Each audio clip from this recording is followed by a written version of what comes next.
what up, everybody? Adam here on the Ferment podcast. We're winding down the year because it's almost Christmas.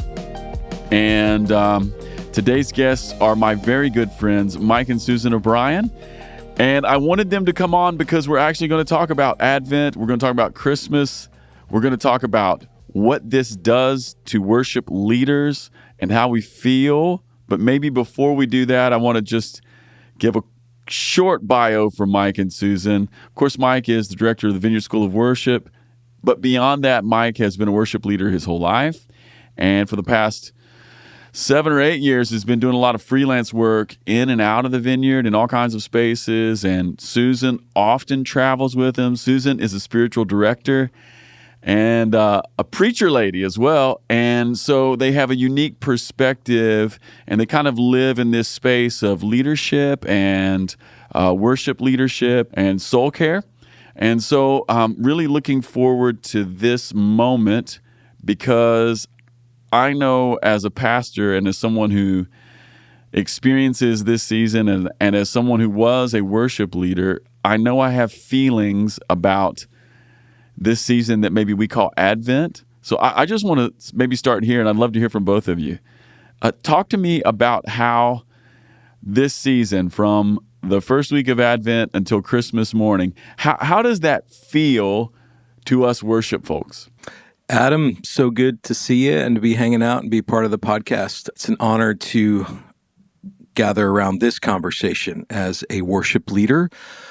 And yeah, this is something, this season right now that we're about to enter in for years, maybe over a decade, the first decade of leading worship, was such a weight and burden for me and was really hard, just difficult for me because I am a perfectionist. I love being creative. I love trying new things and doing new things. So this season, the expectation around it from my pastors and my leaders and coworkers, and then this invisible congregant that I have in my head that I want to please, was just a lot. And I talked to so many worship leaders that this season, for some, they're like, man, this is amazing. They start skipping a little bit more.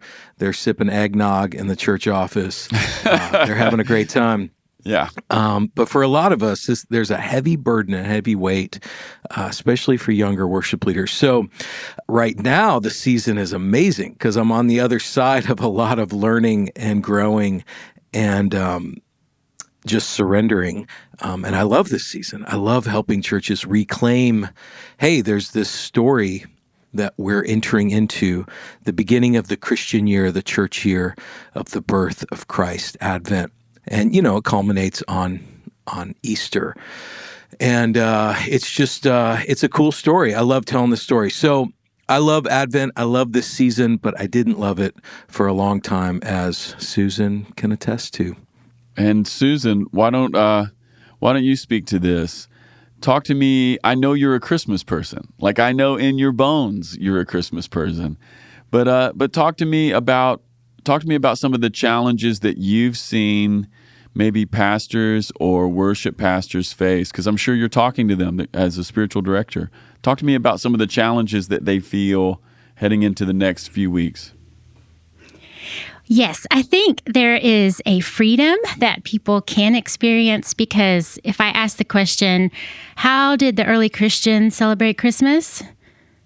How is the celebration of Christmas or Advent celebrated in the book of Acts?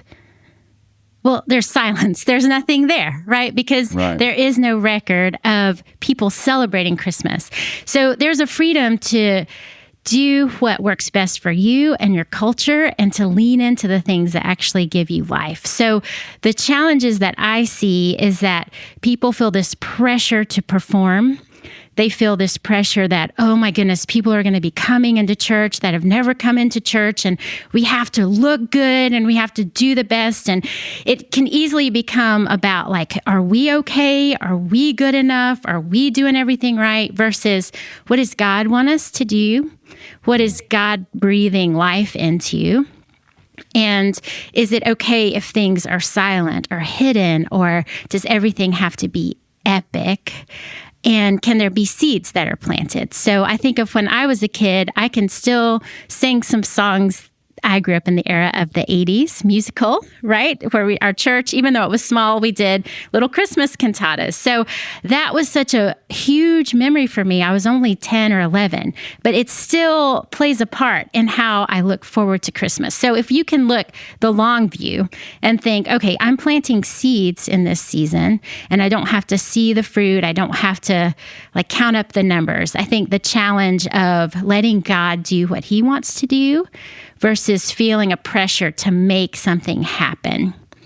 And I also see the pressure of scheduling. There's just so much, almost like a not Jenga, but like a Tetris game of trying to fit everything in and all of your kids' schedules and all of your schedules. And if you're the worship leader, sometimes you're not even in charge of the calendar. You've just been given the calendar and Christmas parties. So I think also there's a space of stress in the calendaring, scheduling system, as well as the am I good enough performance question comes up. Yeah. And what I'm hearing in both of you and listening to you talk, I think I can identify my own emotional landscape a little better. Because that is kind of the thing here, right? Like there are real opportunities. People are going to come to church in the next month, and they're going to come to church on Christmas Eve. Maybe people who would never otherwise come to church. So there is this opportunity to share the story of Jesus in a brand new way with some people who are maybe not Christians at all. So that feels fun. And to Susan, your point a moment ago, there is some freedom in there, because the Bible doesn't tell us how to do these things. It's not like communion. Jesus says, "Remember me, take this bread, take this wine." We got that down, but there is something kind of fun because we get to make it up. But then the other side of it is man, my schedule is crushed. My kids have stuff at school. We want to do something fun at the church. We also want to tell the story of Jesus. We want to look good for these new people, and I need to learn a zillion chords that I don't normally play, or combinations of chords that I don't normally play. And so that feels anxious to me. It feels like yay and oh no. So yeah. Yes, and all the people that you're counting on as a music minister, we've got a lot of moving parts, right? We need a lot of people to say yes over the course of several weeks, and all those schedule things you guys are talking about are happening with everybody else. And for us, church is number one or number two in our priorities. Certainly, if you're getting paid, it's closer to the top. Whereas with everybody else, it's it's easy for people just to delete an email or to ghost a text because it's like, no, I can't play bass on that Sunday or that event. So it's the culmination of our personal lives in this season. It's the Americanized, westernized thing around Christmas. And it's so much. So part of the season of Advent, once I started using the word Advent and reclaiming that historic church thing, because it's just the church's idea of how do we frame the story, right? And people say, oh, Christmas is a pagan holiday and all those discussions around that stuff. And I don't really have great answers to all that stuff, but I do know that Advent is a season of waiting, of preparation. We kind of put ourselves in that kingdom mindset of we're going to wait. If there are things in our lives that we're waiting for, this will become a season that will be a gift for us and for others to re-enter into that story. Even though we know the end of the story, we're Christians, we can live in that triumphant space, but if we want to be good storytellers, we need to be able to tell the whole story. So the bad news precedes the good news of the resurrection, right? So we need to tell that. So entering into that was so helpful for us. And for Susan and I, for many years, we struggled with infertility. And that season of Advent of waiting, even though it was based around birth, was a gift for me and for us to be able to do that together as a church and to invite others that are suffering and waiting to wait with us. It's very kingdom thinking. Yeah, I love that. And I love how it intersects your own story. What a beautiful thing. Well, I guess maybe we could talk a little bit more about Advent and the kingdom of God here for a second.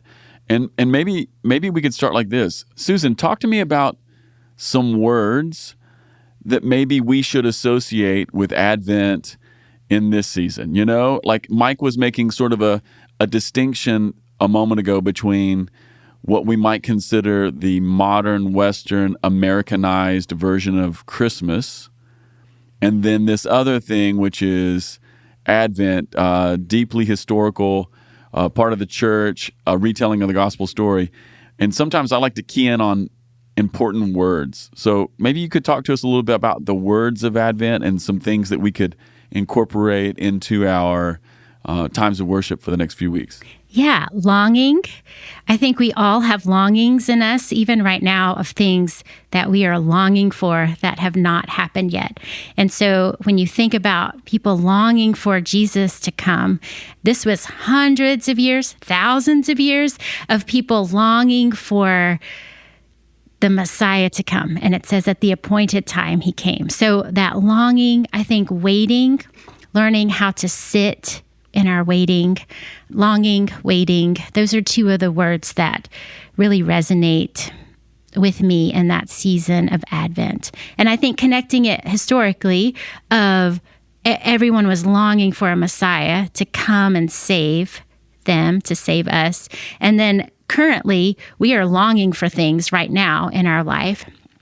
And spiritually, we're longing for God's kingdom to come. We're longing for things to be made right and to be back to where the original design, right? Back to Eden, a new heaven and a new earth. So all those tensions that we hold, we can sit with them in Advent and know we're not alone. And people have been longing for that for a long time. So longing and waiting are the two Advent words that I would resonate with. Yeah. Expectation, as Vineyard people, we know that word well. We sing that word. Expectation. We just got done with the Great Lakes Regional, and we sang so many songs of expectation, longing, and hope. It's kind of built within the Vineyard ethos of our songs and our sermons. Like Susan said, waiting for the kingdom to come, but it's fully here. We're waiting for him to come and then to come again, in his returning. So it's such a beautiful thing. I think of the word wonder, the wonder of God, the wonder of his birth. Like, who would have thought of this story? Like this truly is the greatest story ever told, the whole arc of the gospel that we're invited into. So yeah, it's the King and his kingdom, is slow coming. It's really a beautiful time to remember that, to focus in on that. Yeah, I love that. Longing, waiting, expectation. Right now at our church, of course, we're recording this here at the end of November, about to head into Thanksgiving and then first Sunday of Advent. And this coming Sunday will be the last sermon in a very long series that we've been doing in the book of Daniel. And of course, at the end of the book of Daniel, it all goes apocalyptic future visions of the kingdom, right? And Daniel begins to have essentially words from God, words from angels telling him that a Messiah is going to come, like one like the Son of Man. Clearly these prophetic pictures of Jesus, which is really astounding. But then the other side of it is you realize once you go back to that word historic that you used a moment ago, Susan, Daniel's getting this word. He's giving it to the rest of Israel, but they're going to wait for another 400 years, almost 500 years before Jesus comes. Wow. And so that waiting thing is big. And I think the word I would want to put on Advent is the word surprise. Yeah. Because you read Daniel, and I'm sorry for making this about Daniel, but it's just where I'm at right now. You read Daniel, and all the kings are obvious. Nebuchadnezzar is this powerful guy. All the other kings who are in Daniel are these like prototypical kings. They all have goblets of wine and parties, and they can throw you in the fire if they want. And then the Messiah that gets prophesied, he's going to be 400 and some odd years away. And most of Israel was probably thinking, we're so pumped for this person to come because he's going to be this obvious prototypical king who has more of the king stuff that all the other kings who are oppressing us right now have, but instead he gets born this tender baby. And so you can't get away from Advent being this story of surprise. It's like, yeah, God is coming. Yes, he is a king, but he's not coming with a war horse or weapons or even an army. The army comes singing in heaven, and Jesus comes as a little baby. And so there's something about that like when I settle in on that story, it makes me really happy. It's like, this is so counter to our culture, but it's something I can actually enter into. That's beautiful. And it's ordinary. I mean, babies are born every day.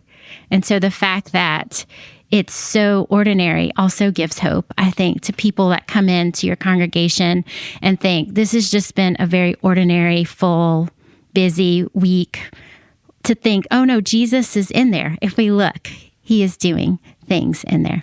You mentioned the kings. It's interesting when the wise men came to Herod and said, hey, we followed the star. There's a king that's coming, that his kingdom is contested.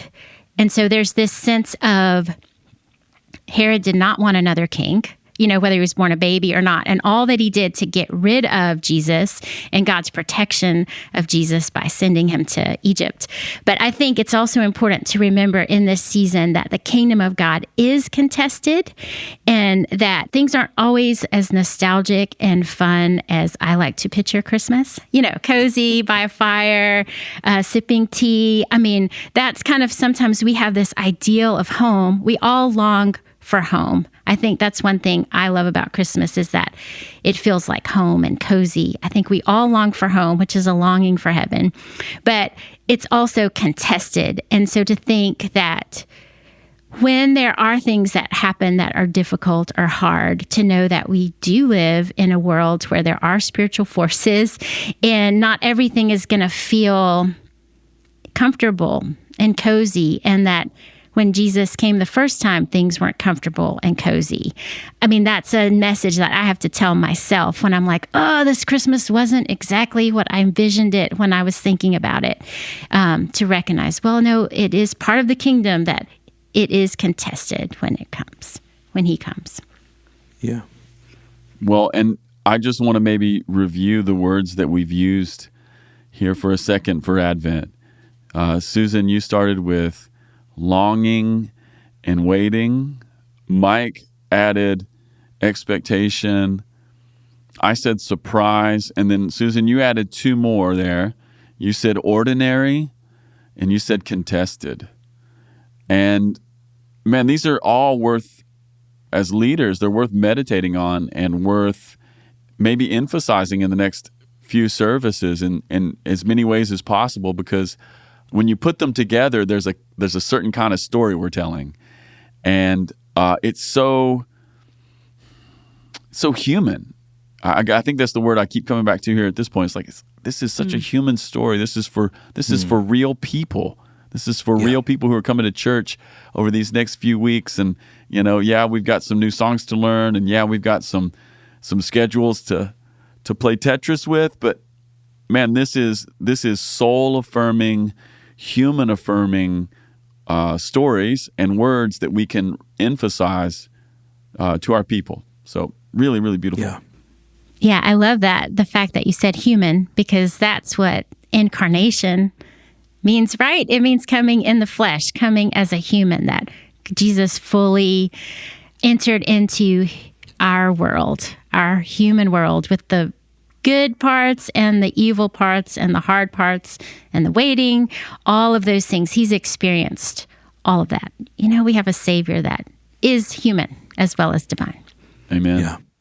Beautiful. Yeah, when I think of contested, to back up, like in my brain as a practitioner, as a worship leader, I think of all the years, like I think of being under the stage soldering more XLRs for the horn section, because now we're going to have a horn section because somebody mentioned it in this freaking staff meeting that they thought horns would be cool, or that they watched the Elevation stream last year and they had a choir just singing ooh, over So like all these new things have been assigned to me, and I feel like my joy is being robbed in this place of like trying to fill a need, right? And some of that stuff's good. So I think in an organization, in a church, in a production, yes, we do need to lean in to do some extraordinary things and some special things, but not at the cost of our soul. And this idea of God, Emmanuel, God with us, not Emmanuel, God with me. God with me, I'm going to bring the worship for the church this year. But the worship of Jesus, of baby Jesus, is done by us. It's done by the people of God. So worship leader, you cannot hold 100% of the responsibility to worship. In fact, you just hold 1/100th of it or 1/250 of it. However big your church is, you're part of that us. We simply just begin the story. We inspire the story. We spur it on. So I just encourage you in that word contested, I do see it more of a spiritual thing now versus as a practical, but just don't get hung up in the grind, if you will, of worship leadership in this time. It can be really hard. Yeah, I think that's a good point. Also, that there are other people that would love to be doing something under the stage and not to be seen. You know, like there Really? are people in your congregation that, I mean, I talk to people, you know, and their struggle is the gifts I have are unseen. Like the gifts I have are, I don't know if it makes a difference, you know, and a lot of times that's, I mean, who are those people in your congregation that are waiting for a call, that are waiting to be invited in? Because if God really did make us a body and our church is a body, then if we're taking over too much of the body's work, then other parts will atrophy. I mean, I just have this faith. I know it's hard to walk out practically, but that God has put people exactly where He wants them to be, and they can do what they've been given to do. And so I think there's a freedom that if you start to feel that pressure, then maybe that's not something God has invited you to do. So naturally, for example, I don't want to be in charge. I want to help somebody. I don't want to be in charge. But sometimes people that are in charge say, well, I can't do it this year. And then I start to take over that role. This has happened around Christmas. And I don't want to do it, but it needs to be done, and I'm trying to make it really bland so nobody knows exactly what the story's about. But I hated every minute of it because I don't want to be in charge of this thing. I would love to play the piano for this thing, but not be in charge of it and direct it. And so I just wonder, what if God was just saying, you don't need that ensemble this year because the person that wanted to do it isn't doing it and you don't want to do it. Like, I think there's a freedom to say, okay, if every time there's a discernment, like things are contested, to say, is God wanting this to happen and there's just contestation? Yep. Or is God saying, no, there's nothing of life there and that's why it's not working? I think we need great discernment. And I appreciate worship leaders and pastors who have that gifting and are able to see it. And to lead. I think that's such an amazing thing. If you're listening to this and you're the main worship leader or the pastor, like, you carry a lot of burden that is, it's a big burden, and we appreciate it, and our kids appreciate it. And as someone that grew up in a church that I felt very nurtured, and I felt people loved Christmas. I don't know if they did or not, but they invited me into their Christmas parties and all these things. I could just savor it. It was such a gift to me that lasts. So I look back at my community and I think that's why I love Christmas, is because my family and my church family just made it such an inclusive and safe and cozy place where it was like, no, you have a part here. We want you here. Even if you can't contribute, this amazing way, there's still a space for you. That's great. Well, and part of what I'm hearing in the conversation right now is that it's slightly shifted toward managing the season well. Maybe managing is not the best word, but I'm wondering if maybe we should just switch gears here and think a little bit about how can we lead through this season in such a way that we do well, that we that we get to the end of these seasons and that we've served the church and we've done our best to employ the body and meet expectations and care for new people who are coming through the door, showing hospitality, but then also we're not losing our own soul, One very, very quick story. I remember a few years back, we finished the Christmas Eve service here in Campbellsville, and I remember I went home, and normally on Christmas Eve, after the Christmas Eve service, we'll go to Heather's mom and dad to their house, and like my mother-in-law will have made like some soup, and Ray will open a bottle of wine, and it's kind of like, it's like the work is done. But I remember sitting on their couch in front of the fire, and I had a glass of wine, and I remember feeling, on the one hand, so relieved, like, yes, the work is done, And then all of a sudden, right behind it was this feeling of dread, and it was, oh no, Heather and I have to stay up till 3 a.m. putting Christmas gifts together. And I was just so devastated, So I'd love for you guys to talk about walking out the Advent story really well, and then doing it in a way that doesn't destroy our own, own joy or soul for the next 5 weeks. Yeah, this in a very practical way, the scheduling of Advent is really important to me. So if you already feel behind today, go to your calendar for July 2023 and write the words, book the Advent stuff now.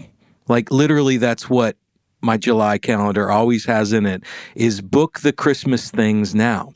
Like, so wherever you're going to meet for the staff party, just go ahead and book it 6 months in advance.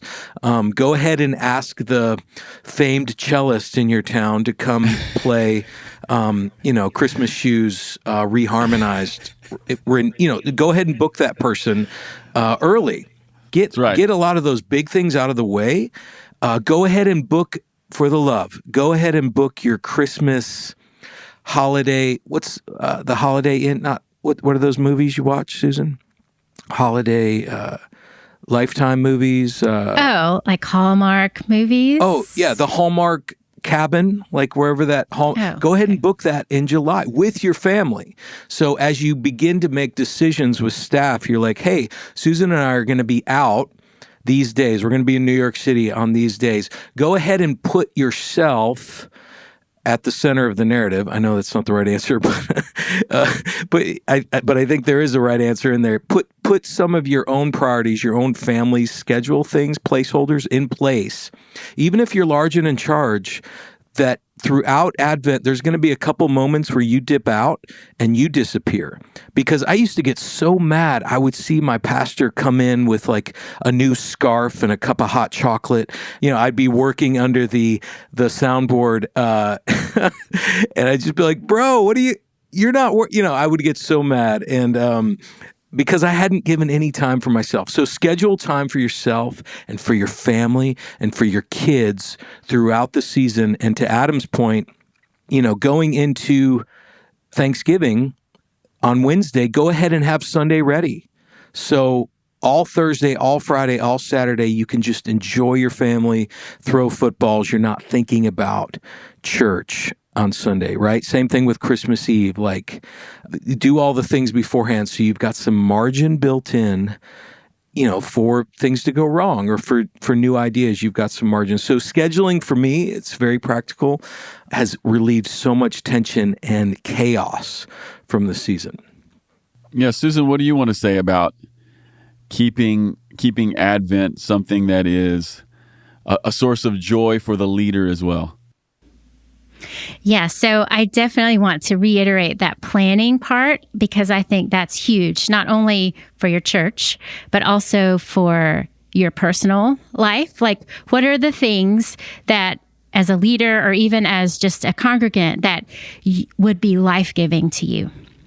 Would it be, like, what's something, Adam, that you love to do around Christmas time that brings you life? Yeah, I mean, for us, it's we want to go to either Lexington or Louisville and rent a couple hotel rooms with my kids and stay out for a night or sometimes two, but usually one night and have a day of shopping a couple days before Christmas. So like the 23rd. Yeah. And one of the weird things that we found is no one is at a hotel on December 23. And so you can go to the nicest place in Louisville. We can go to 21C for like $1.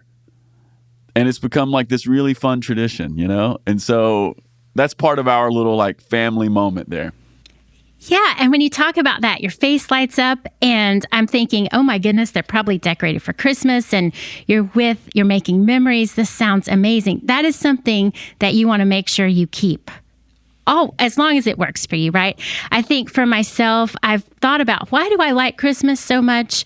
Because I don't like everything about Christmas, but I've recognized I love cards in the mail. So this is a great excuse to send cards, to get cards in the mail, something very small. I love keeping records of like what we did in Christmas Eve of 1992. I mean, so that bringing those back every year brings life to me. Like even this year, I was reading our Christmas Eve in 92, where I wrote something like, "We'll never forget our waitress." But I didn't write any details about what was so interesting about it. But just those little things that I'm like, oh, I love remembering. I'm very past oriented. So I don't ever want to give that up. So I think really knowing, okay, these are the things that I love, that I want to do. I am going to lean into them because they are joy-filled for me. They bring me joy. And so I think giving yourself permission to do those things, not only personally, but also in your congregation. Like what part of Christmas and Advent do you really enjoy? Do you like singing in the choir? Or do you like getting the horn section? Or do you like getting the lights ready? I mean, what are those things that really bring you life? And make sure you do those things. And I don't want to say don't worry about the other things because they might be important, but recognize that maybe God has brought somebody else to do those things. You don't have to do the things that you hate doing. You can do what God made you to do. And it's a gift to others when you're actually enjoying what you're doing and you're not so stressed and you're open and you just can enjoy and notice people more when you're in that beautiful space of celebrating and being who God made you to be. How you reflect the image of God, you can do that in its fullness in Advent. You have permission. Yeah. And for Susan and I, like finding spaces for us to experience God in worship together, because we're always working in the moment, right? The big moments, we're always in charge. I've never been to a staff meeting Christmas party where I haven't been asked to pick up the guitar and play the songs. I've never experienced to be a bystander in that situation. I've always been the boss of the song, of the moment. So for us, finding places to do that together as a family or just enjoy things as participants is really cool and really fun. So that might be another church. That might be the Catholic midnight mass. Having some liturgies for yourself and your family that are their own thing makes it to when you do it for the church year after year, decade after decade, you don't lose heart. You know, it fuels you. It helps you. You don't feel robbed because you've made a plan like everybody else has for yourself and your family. I love that. Really, really great stuff. Let's switch gears here just for another moment, Mike, and let's talk about songs, because I think this is one of those pressure points for a lot of worship leaders. Yeah, there's a lot of expectations around the songs that we might sing, you know, and every year on our little Facebook thread, the Vineyard Worship Leaders Facebook, if you're not there, come on over. But every year there's someone says, oh gosh, what songs are we going to play? Can somebody send me a chord chart? Or you sometimes get the person who's like, I hate these songs. I literally hate them. I'm dying. Can we not do this? So Mike, talk to me through how you think about songs, and then how do you balance O Come Emmanuel with maybe a modern worship song that is still keeping with some of those words we said a moment ago? Things like waiting, longing, expectation, surprise, contested, and ordinary. Yep. Talk to me about that. Yeah, well, In our context in the Vineyard here in Atlanta, the Sunday after Thanksgiving is the first week of Advent. We typically light a candle. We might have a reading just to say, the readings and the scripture, some of that helps with worship, just to tell the story. Hey, we're crescendoing into Christmas here. Encourage you to do that as kingdom people.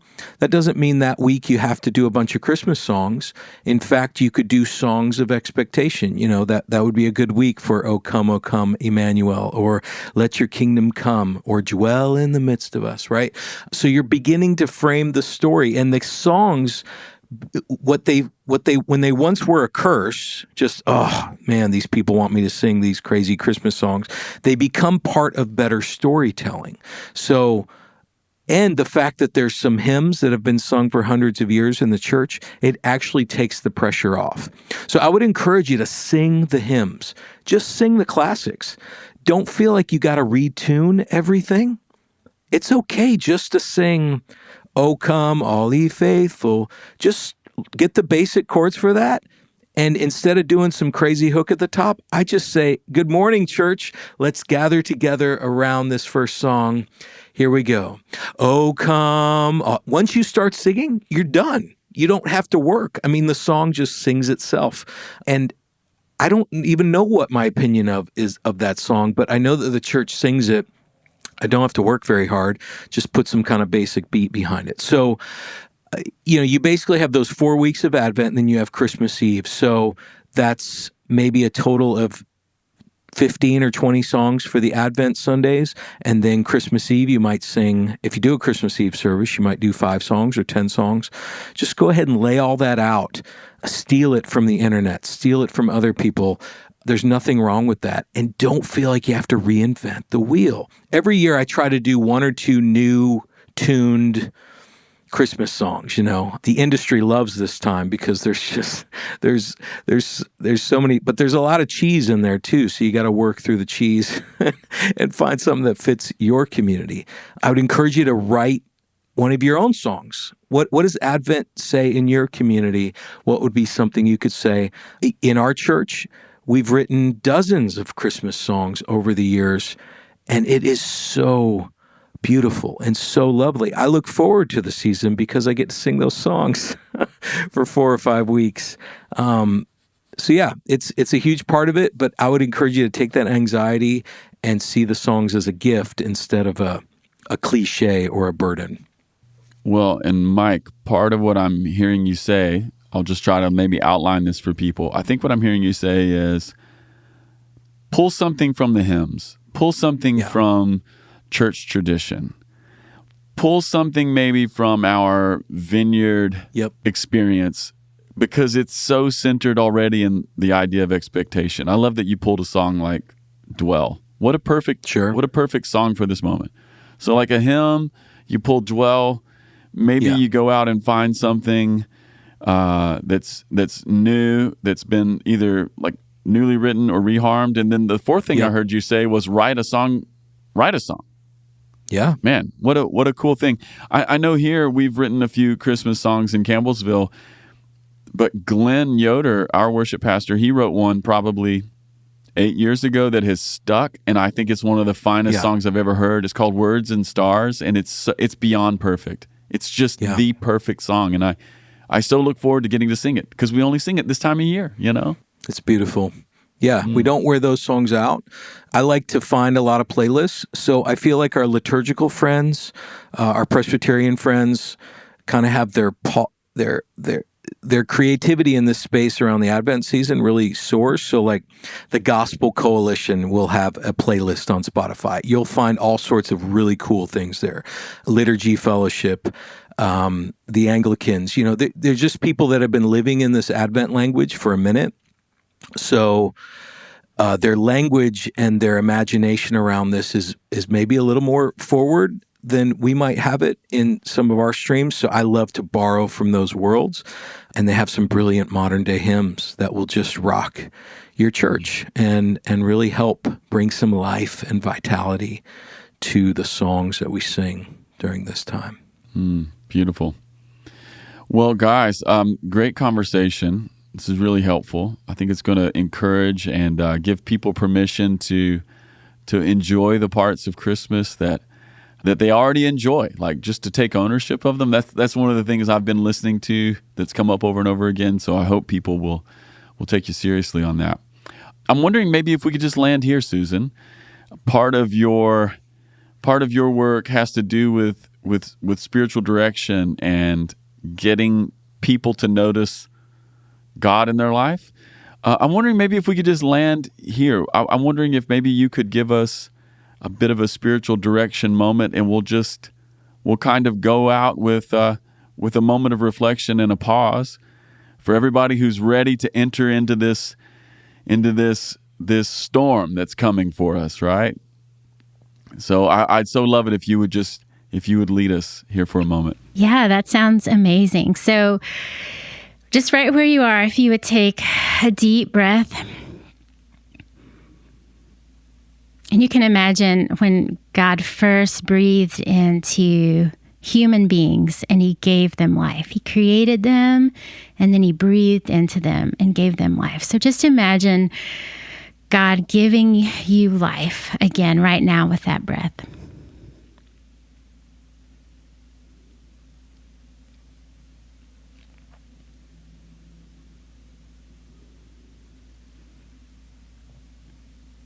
And here are just a couple of questions. You can answer them all, or you can choose one in the moment, or it might be something that you want to sit with for a couple days or with your journal. But here are some questions that you can ponder. One would be, what are you longing for this Advent?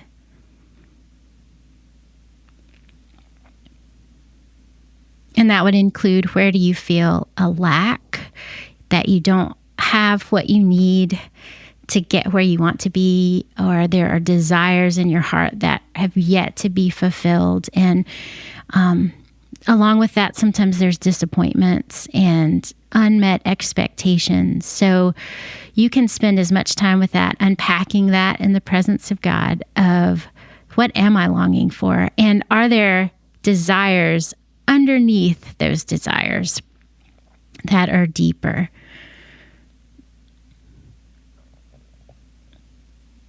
And then the second question would be just how John the Baptist made a way for Jesus. He prepared the way. And a lot of us, as we decorate our houses, we have to prepare. It takes a long time just to make room for the tree and make room for spaces. Where are you making room for Jesus? Where are you preparing for him to come? And this would be an action step. This would be an invitation from God, where God would say, or you would feel a nudge of like, I need to fast. Like, I really need to do a 24-hour fast. I haven't even thought about that. And I know that's not my own thinking, because I would never think that. Or it might be, I need to talk to that person that I haven't talked to in 10 years, or forgive that family member, or do whatever that is. That would be your action step of preparing. And then just the last question would be, where is Jesus coming unexpectedly or in an ordinary way? And that would be something that would be very future-oriented or present-oriented, where when you begin your day to notice, God could come to me and I could miss it. I think of all the people in Bethlehem that didn't even know the Messiah was born. And God can be born in places in us and we're unaware of it. And so this would just be a pause of, I think that's Jesus in that really ordinary way, in this person that said this wonderful thing to me on customer service or whatever. Just paying attention and slowing down and noticing that God is with us and that he loves us, and that he comes towards us. And so, Lord, I ask that you would illuminate these questions in the viewers, the listeners' hearts. Lord, that you would give us eyes to see you and where you are. And I think of the travelers on the way back to Emmaus, like, didn't our hearts burn within us when he was talking to us? Lord, I pray that you would give us that heart, that burning heart, that heartburn from you, that you are speaking, and let us be aware of it. Like we weren't even aware of it, but we could feel something was going on. So open our hearts to that awareness. And I pray for rest and rhythms of Sabbath in this Advent season.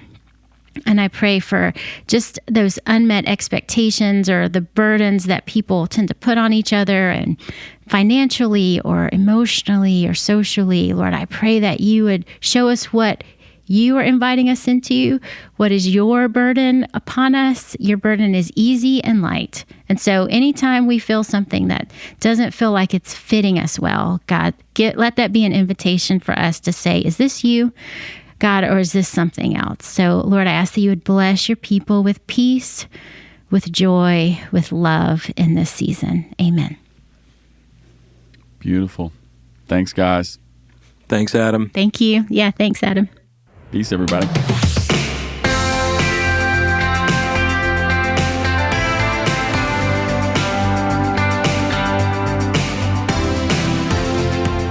Hey everyone, Casey Corum here, producer of the podcast. Thanks for listening. As always, if you've been enjoying the podcast, here's a few ways you can help us. First of all, leave us a review on the podcast platform of your choice. This helps more people find us. Also, connect with us on social media, Instagram at the Ferment Podcast and Twitter at FermentCast. All right, everyone, thanks for listening. See you next week.